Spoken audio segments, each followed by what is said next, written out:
Hace, Dios te salve María, llena eres de gracia, el Señor es contigo. Bendita tú eres entre todas las mujeres y bendito es el fruto de tu vientre, Jesús. Santa María, Madre de Dios, ruega Señor por nosotros los pecadores, ahora y en la hora de nuestra muerte. Amén. Gloria al Padre y al Hijo y al Espíritu Santo. Como en un principio, ahora y siempre, por los siglos de los siglos. Amén. San Gabriel, Ruega por nosotros. San Pablo, Ruega ruega. por nosotros. Muy bien.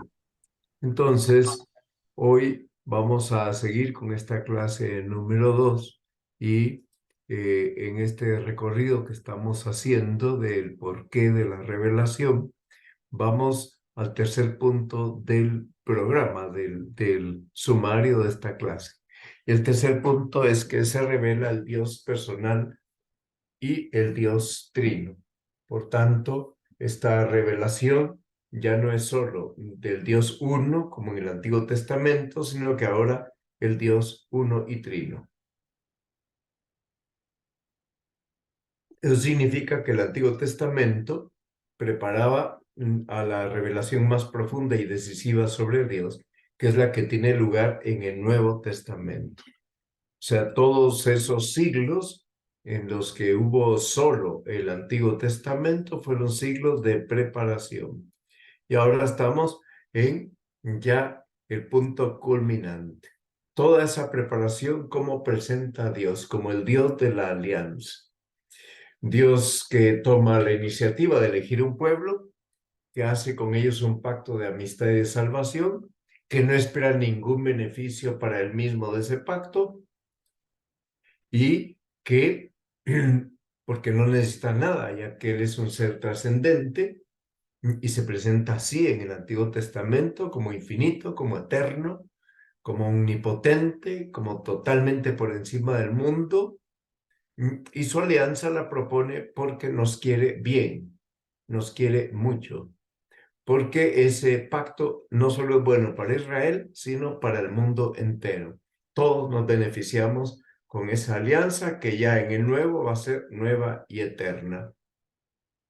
Bien, entonces el Dios del Antiguo Testamento se presenta como superior y como trascendente al mundo, pero íntimamente relacionado con el mundo, íntimamente relacionado con el hombre, íntimamente relacionado con la historia del hombre. Bueno, por tanto, con el hombre de todos los lugares. Por eso he puesto aquí esa basílica de San Basilio en Rusia, en Moscú. El ser humano de todos los lugares. Bien. En el Antiguo Testamento Dios se revela, en primer lugar, se revela como perdón. Aquí estamos. Se revela usando primero palabras, después ya usará obras. Entonces, fíjense que primero habla en primera persona. Yo, el Señor tu Dios, que te he sacado del país de Egipto, de la casa de la esclavitud. Así se expresa en Éxodo 22. Otras veces el profeta comunica las palabras de Dios y dice, esto dice el Señor. Y por tanto, comunica palabras, pero sigue hablando en singular del Señor. Luego aparecen las obras junto a las palabras. Por ejemplo, Génesis 30, ¿qué obra aparece ahí señalada? Que Dios hizo fecunda a Raquel, que no podía tener hijos.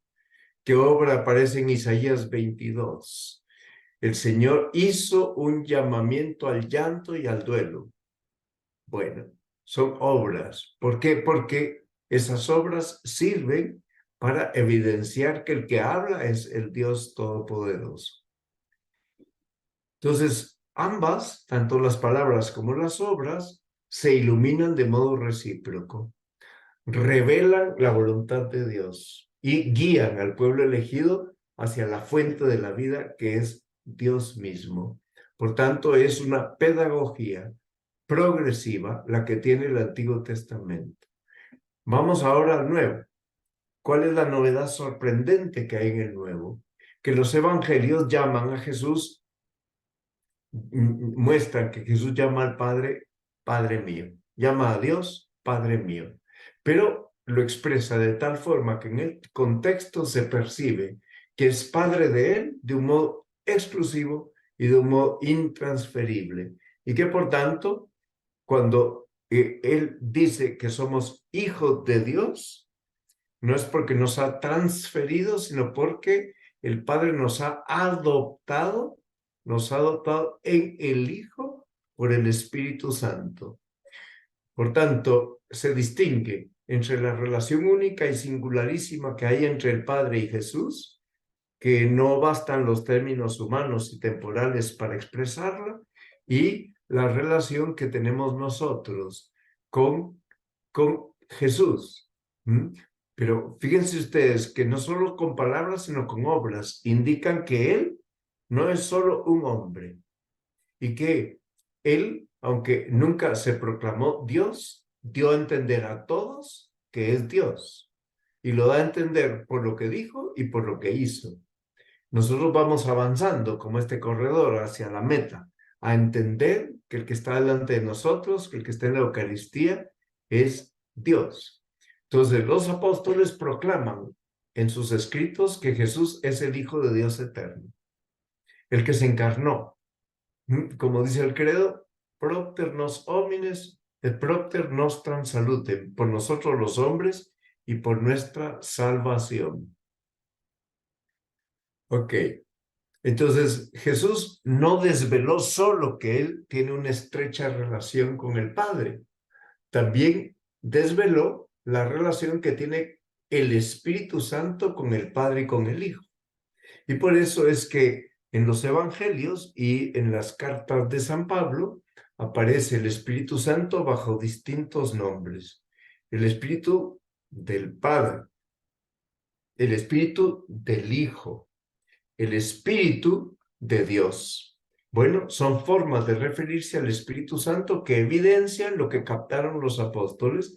El Espíritu Santo está relacionado con el Padre y con el Hijo.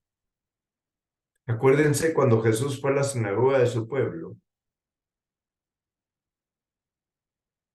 y pide el libro de Isaías y lee el capítulo 61 que empieza diciendo, el Espíritu del Señor está sobre mí, me ha enviado para...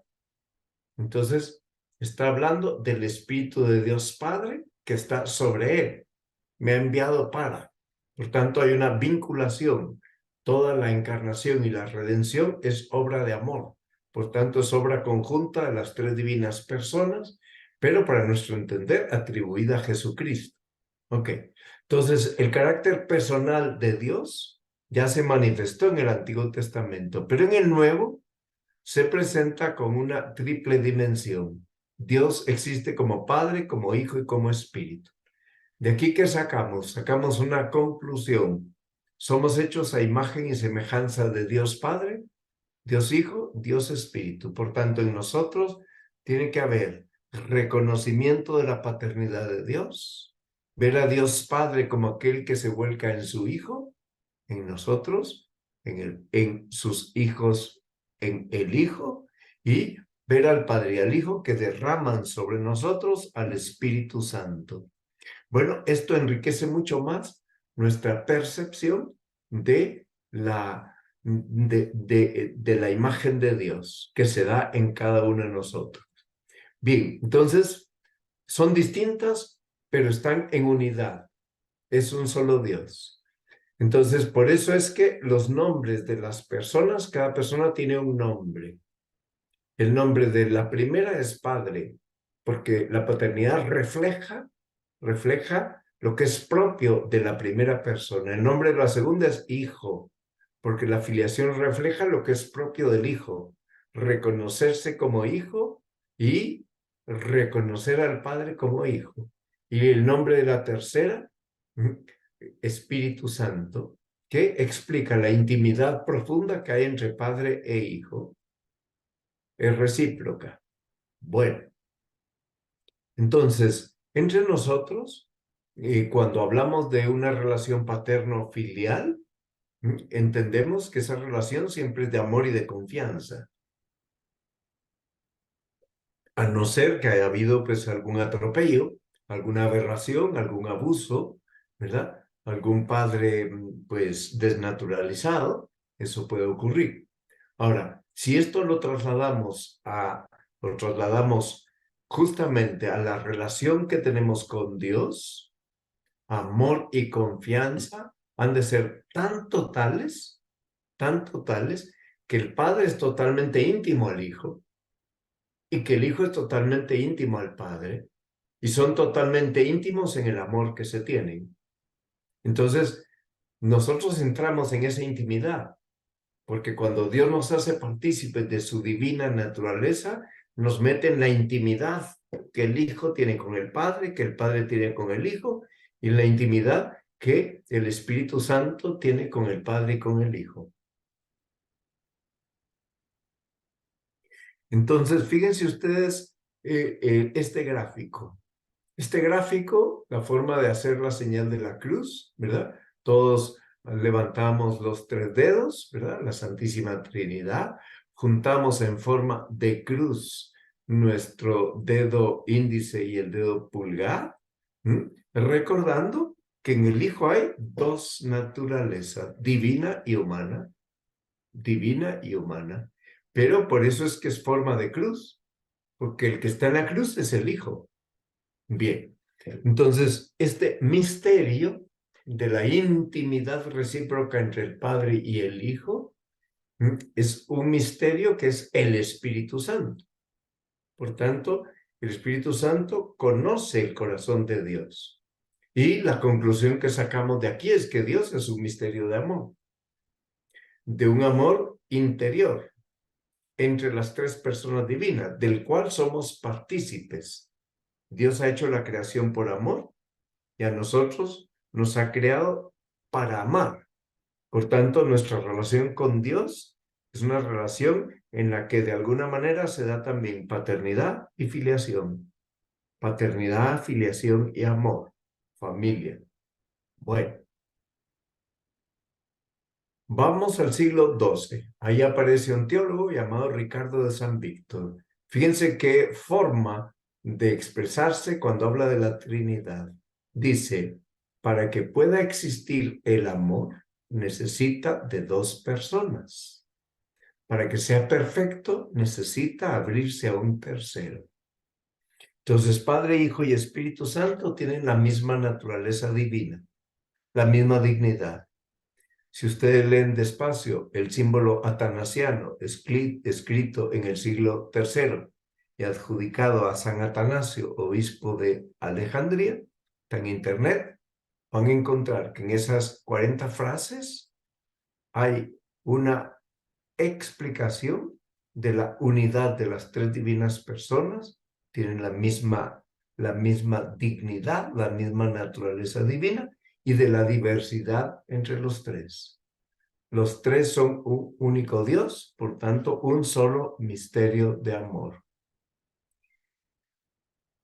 Bien, ese amor es tan fuerte en Dios que las 3 personas son una única realidad. O sea, es un amor vinculante. Las 3 personas son una única realidad, un solo Dios. Pasamos ahora al punto cuarto del sumario de esta clase. Y el punto cuarto es la llamada que tenemos. Dios nos llama a vivir en comunión con Él, en comunión entre nosotros, en virtud de la comunión con Él, y nos llama a vivir la fe. Vamos despacio. Entonces, ¿cómo nos trata Dios invisible? Nos trata como amigos, como amigos. Cuando Jesús dice en Juan 15:15, a vosotros os he llamado amigos, porque os he dado a conocer todo lo que he escuchado de mi Padre. Por tanto, entre amigos hay confidencia. Os he contado todo lo que he oído de mi Padre, lo más íntimo. Bien, entonces resulta que, movido por su amor, ha hecho de nosotros un templo. Pero en este templo no es un templo pasivo. Somos personas, por tanto no somos pasivos. Estamos invitados a la comunicación con Dios y a recibir a la Santísima Trinidad en nuestra alma y entrar en compañía de la Santísima Trinidad. Así se expresa la Dei Verbum número 2. Palabra de Dios quiere decir Dei Verbum. Bueno, entonces, ¿cuál es el objetivo? Es ofrecer a todos los hombres la posibilidad, algunos la concretan y otros no la quieren concretar, de vivir en comunión con Dios. Porque viviendo en comunión con Dios, participamos de sus bienes y de su vida, y esto es lo que nos hace felices. Esto es lo que nos da una alegría que nadie nos puede quitar.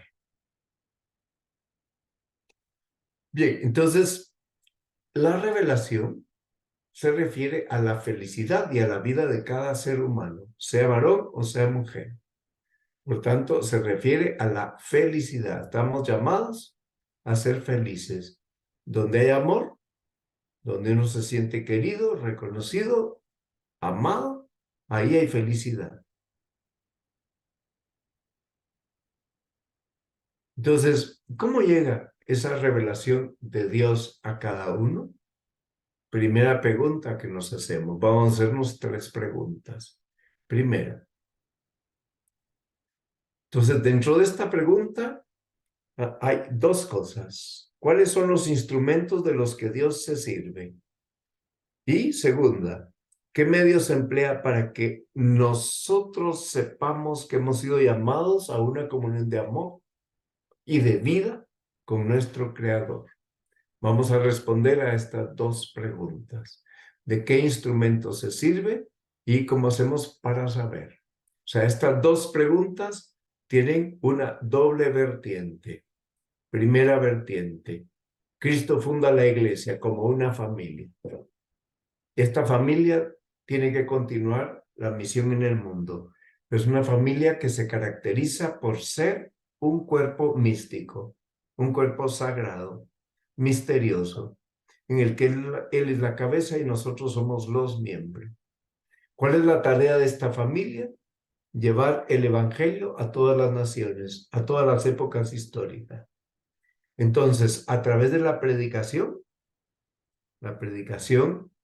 de los sacerdotes, de los diáconos, de los obispos, la predicación operativa que hace cada cristiano con su conducta coherente, todos los hombres puedan conocer la revelación de Dios y su proyecto salvador. Bien. En segundo lugar, antes de pasar al segundo lugar, esta tarea de la iglesia no la realiza sola, porque Cristo, nuestra cabeza, sigue dirigiendo a la iglesia, está sentado a la derecha del Padre. Y desde la derecha del Padre es nuestro abogado. Actúa siempre defendiéndonos a nosotros, intercediendo por nosotros. Está siempre vivo, intercediendo por nosotros. A la derecha del Padre, un puesto de privilegio, de honor. Y el Espíritu Santo, que es el Espíritu de Cristo, el Espíritu del Señor, conduce a la iglesia, anima a la iglesia. Vamos a ver la pregunta que está en el chat.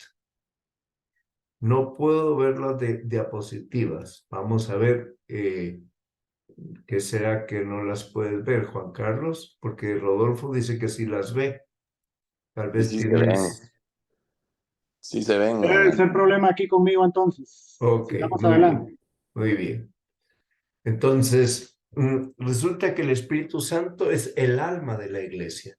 Cuando decimos que anima a la iglesia, quiere decir que es el alma de la iglesia, que la iglesia sin el Espíritu Santo sería un cadáver. Entonces, toda la labor evangelizadora que hace la iglesia, perdón, otra vez me voy a...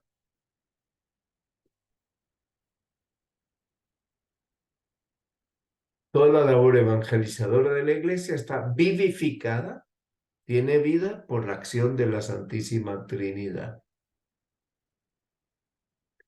Segundo punto, puede ser que haya circunstancias históricas que no siempre permitan que la iglesia desarrolle eficazmente su tarea.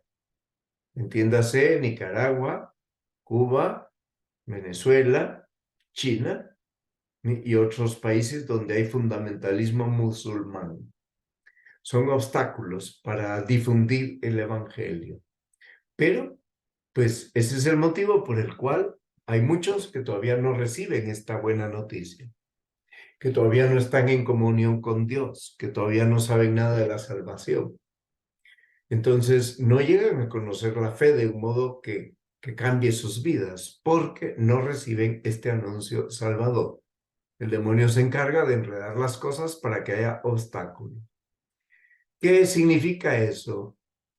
No significa que no tengan ningún contacto con la revelación. ¿Por qué? Porque la revelación del Espíritu Santo, la revelación cristiana, la acción del Espíritu Santo, pues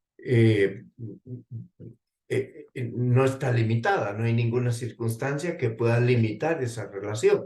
Por tanto, como es Dios, puede invitar a cada uno a entrar en comunión con Él, ¿verdad? Y esas formas de invitación están muy vivas en la conciencia de las personas. Y Dios va plantando en el corazón de las personas una semilla de la revelación divina. Por tanto, cuando por ley natural sabemos que el corazón del hombre no se sacia de ninguna manera, sino es a través de la posesión de Dios, entonces ahí hay un indicio. La voluntad del hombre está direccionada hacia el bien con mayúscula, el bien supremo. Que la inteligencia del hombre no se sacia con cualquier verdad. Aquí hay otro indicio. La inteligencia del hombre está direccionada hacia el conocimiento profundo de la verdad con mayúscula, que es Dios. Y no hay nadie que no reciba de parte de Dios la ayuda. Todos necesitamos luces de Dios para alcanzar la comunión con Él. Pero ¿qué pasa? Que hay casos en los que no se ha podido hacer esa predicación. No la han podido recibir. Tampoco tienen testimonio de una vida cristiana auténtica. Y por eso es que hay personas que tienen una relación con Dios habitualmente confusa, fragmentaria. ¿Cómo se aclara esto? ¿Cómo se perfecciona? Cuando ellos lleguen a recibir el mensaje de salvación y se bauticen. Entonces, ir a todo el mundo, predicar el evangelio, bautizar a todos, enseñarles a practicar lo que Él nos ha enseñado. Bueno, ese es nuestro papel. Entonces, ¿cómo acepta una persona la salvación que Dios le ofrece? Porque Dios llama a los hombres a ser hijos de Dios en Jesucristo. Dice el Catecismo de la Iglesia, la respuesta adecuada a esta invitación es la fe. ¿Qué es la fe? ¿Cómo se puede obtener la fe? ¿Cómo vamos a definir la fe? No es una simple confianza humana en Dios. Mucho menos podemos confundir la fe con una opinión que es más o menos convincente. El peligro es que usemos el verbo creer como equivalente a pensar u opinar. No, la fe es una luz interior, viene de Dios. Dios da el don de la fe, Dios toca el corazón de las personas, Dios empuja a las personas a reconocer su presencia y su actuación. Entonces, cuando hay una misión, hay alguien que entra en contacto con el cristianismo, ya sea porque la labor del misionero le interesa a aquella persona y queda fascinada por lo que oye y lo que ve, y porque Dios lo ilumina a esa persona y le hace percibir que todo eso tan hermoso que da sentido a la vida es lo que había estado buscando desde hacía muchos años sin éxito y que ahí lo tiene, que hasta al alcance de su mano.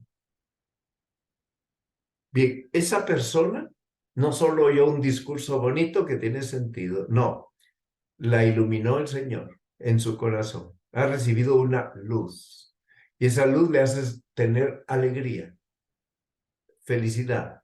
¿Por qué? Porque esa persona ha entendido, si le abrieron unos horizontes de sentido, que no creía posible que existieran. Y de pronto parece que todas las piezas del rompecabezas se juntan y se arma el rompecabezas. Por eso esa persona, una vez que ha escuchado, abraza con alegría lo que escuchó. Dice San Pablo que la fe viene del oído. Después dirá, se cree con el corazón. ¿Qué significa esto? Que hay que tocar el corazón de la gente. Por tanto, que el anuncio no solo dirigido al intelecto, sino también al corazón. ¿Y por qué el corazón? Porque Dios es amor. Y porque todo el anuncio es un anuncio de amor. Y cuando el anuncio de amor se hace con amor, entonces pues la gente percibe cuál es el sentido de su existencia y percibe que ese Dios al que no conocían y que tal vez adoraban sin conocerlo, los ama y los está llamando a la salvación. Por tanto, la luz de la fe es un regalo de Dios y la respuesta nuestra a esa luz es Dios la ha hecho fecundar el alma, esa luz la ha hecho fecundar el alma, ahí está la respuesta. Por tanto, podemos decir que la fe tiene dos partes. Una, un contenido que Dios revela y lo revela gratuitamente, es un don. Y por otro lado, el don de dejarse fecundar el alma por aquella luz y de responder con mi libertad, con mi voluntad, con mis sentimientos a esa luz que he recibido. Entonces, la fe es divina y humana. ¿Por qué es divina? Porque Dios actúa en el alma y Dios actúa en la apertura del alma a la acción divina. Pero es humana porque hay una adhesión libre, voluntaria, de adhesión a todo lo que Dios revela. Por tanto, no es una adhesión obligada. Vamos al Vaticano II. En resumen, la idea dice, para dar respuesta de la fe, es necesaria la gracia de Dios. Una gracia que se adelanta y que nos ayuda. Pero junto a la gracia hace falta el auxilio interior del Espíritu Santo que mueve el corazón, que dirige el corazón a Dios, que abre los ojos del Espíritu y que conceda a todos gusto en aceptar y creer la verdad. Cuando viene Pentecostés, a los 50 días de la resurrección del Señor, entonces Dios les da el don de lenguas para que ellos hablen el idioma que todos entiendan. El idioma que todos entendemos es el idioma del amor. Y a partir de ese momento, todos hemos sido capacitados para hablar el idioma del amor que entiende todo el mundo, aunque no hablemos el idioma, pero tratamos con amor a la gente. Entonces, la fe es un acto del hombre, un acto libre. Dios es el que conoce el corazón. Y Dios, conociendo el corazón, ilumina a cada uno según las disposiciones que esa persona tiene. Y una vez iluminado, sigo siendo libre para acoger o rechazar la invitación de Dios, para aceptar a Jesús como Señor de mi vida o para rechazarlo. Ahora, resulta que hay gente que pierde la felicidad terrena y eterna. ¿Por qué? Porque han rechazado aceptar a Jesús como Señor de su vida y de sus actos. La fe es un acto de confianza. La palabra confianza viene del latín, cum fide, con fe. Por tanto, yo acepto ser guiado por Dios. Yo acepto que Cristo sea Señor, que indica con su gracia el camino de mi libertad y el camino de mi vida. Pero esta aceptación es voluntaria, es libre y es suscitada por el amor. Por tanto, cuando aceptamos porque nos sabemos amados. ¿Y en qué nos damos cuenta de que somos amados? Precisamente nos damos cuenta en que estamos alegres, estamos contentos, tenemos una felicidad inexplicable. Entonces, ¿qué es creer? Creer es entregarse con alegría a los planes de Dios. Dios en su providencia tiene un plan irrepetible para cada persona, único, porque cada hijo es único. Por tanto, el plan es único. Y ese plan conduce a vivir en esta tierra como hijos de Dios en Jesucristo. Por tanto, nos fiamos de Dios, como hizo el patriarca Abraham y como hizo la Santísima Virgen María. Bien, entonces, vamos a ver, una vez más, aquí estamos. Ok.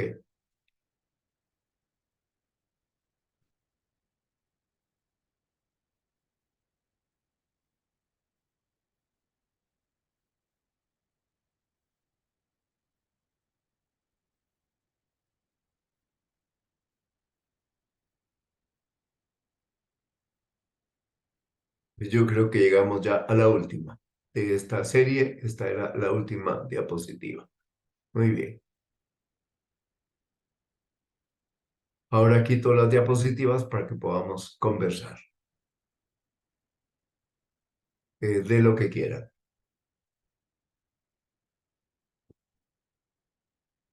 Mario, Sí, cuando alguien de la familia o una persona, un amigo, alguien se ha,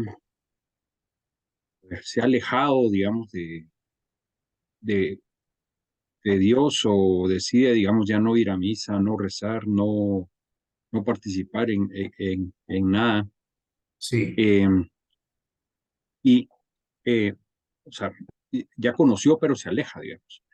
Eh, sí, pues, yo entiendo, pues, que lo que uno tiene que hacer es rezar, básicamente, porque es Dios quien lo tiene que iluminar, sí, pero ¿qué más podemos hacer sí. o qué podemos?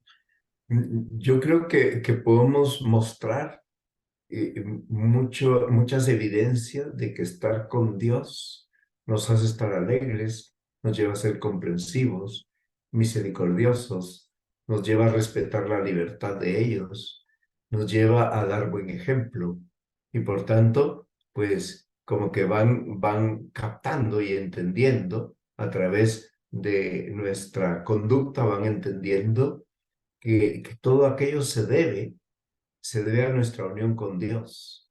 Es un proceso lento, hay personas que les toma años, pero es un proceso que ayuda a la gente a mantener viva la esperanza, pues porque muchas veces los padres sufren cuando ven que sus hijos o sus yernos o sus nueras o sus nietos se apartan de Dios, ¿verdad? Y no porque no hayan oído nada de Él.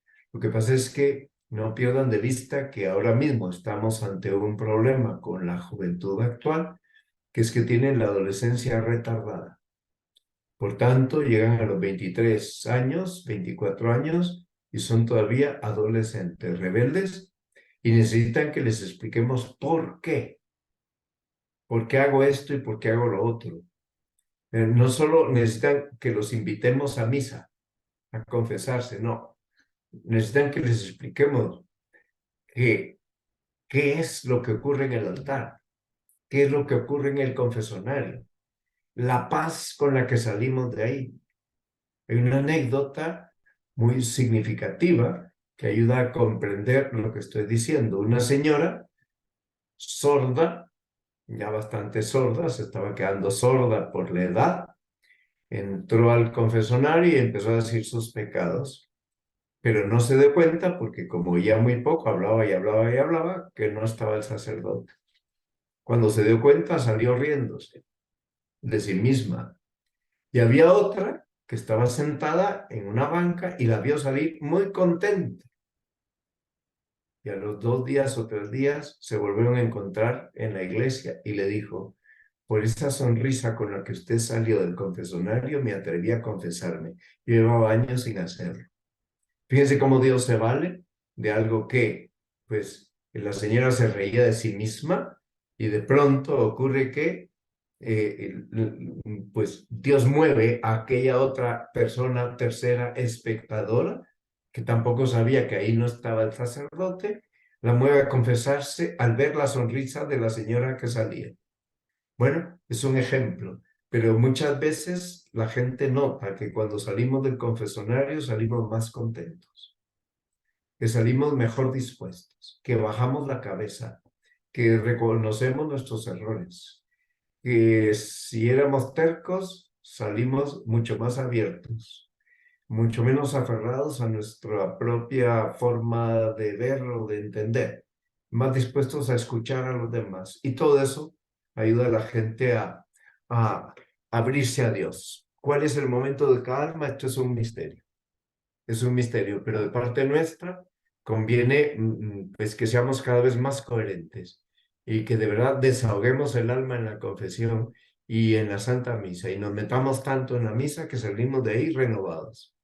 Cuando la gente ve esto, pues indudablemente se conmueve. Gracias, don Mario. Muy bien, Mauricio.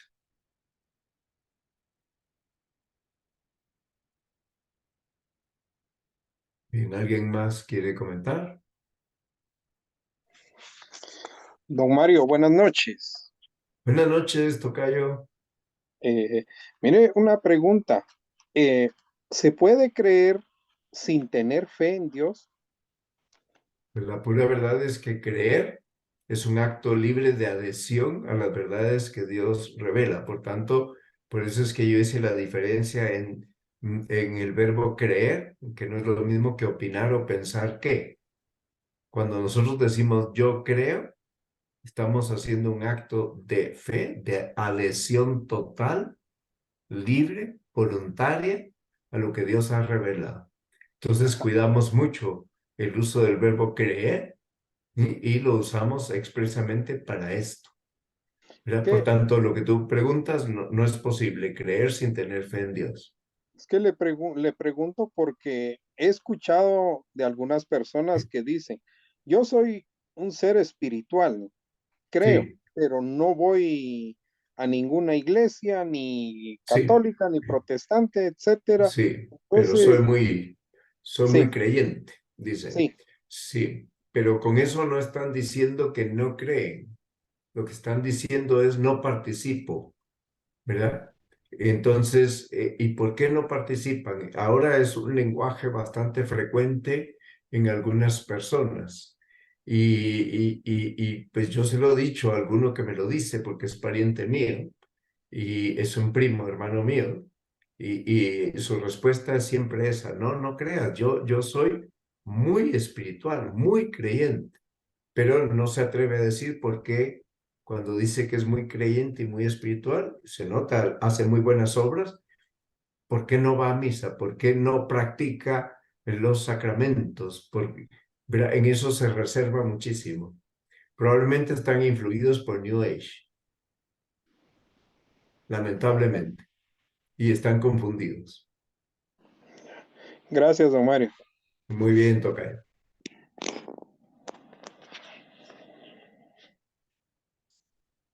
Bien, pues entonces, si no tienen ningún otro comentario, terminaríamos nuestra clase y pues nos veríamos, si Dios lo permite, el próximo jueves. Quería decirles que según el calendario, pues hoy es 16, por tanto nos veríamos el 16, el 23, el 30 y el 7. El 7 sería la última clase de este año, porque del 12 al 16 yo estaré en Honduras dando clases y el siguiente jueves ya es 21, por tanto ya estamos demasiado cerca de la Navidad, luego viene el Año Nuevo, luego yo estaré fuera en los volcanes desde el día 21 de diciembre hasta el día 8 de enero. Entonces, pues reanudaríamos cuando haya pasado ya en enero del 24. Por tanto, reanudaríamos el jueves 11 de enero, si Dios quiere. Muy bien. Don Mario, Sí, a la orden. tocayo, ¿los volcanes es en dónde? ¿Viene a México Eh, este año o eh, no? no. Los volcanes es el kilómetro 48,5 de la carretera al Pacífico.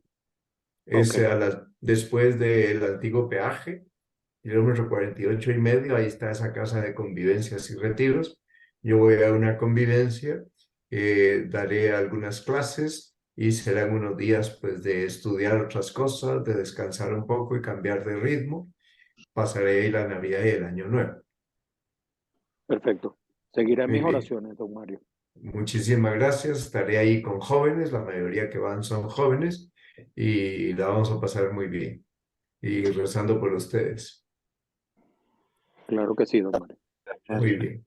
Buenísimo. Perfecto. Gracias por esas Entonces, oraciones. los encomiendo y me encomiendo a la oración de ustedes. Sigamos pidiendo por el Papa, ¿verdad? Nos ha pedido en el video del mes que pidamos que Dios lo bendiga a él o al que le suceda.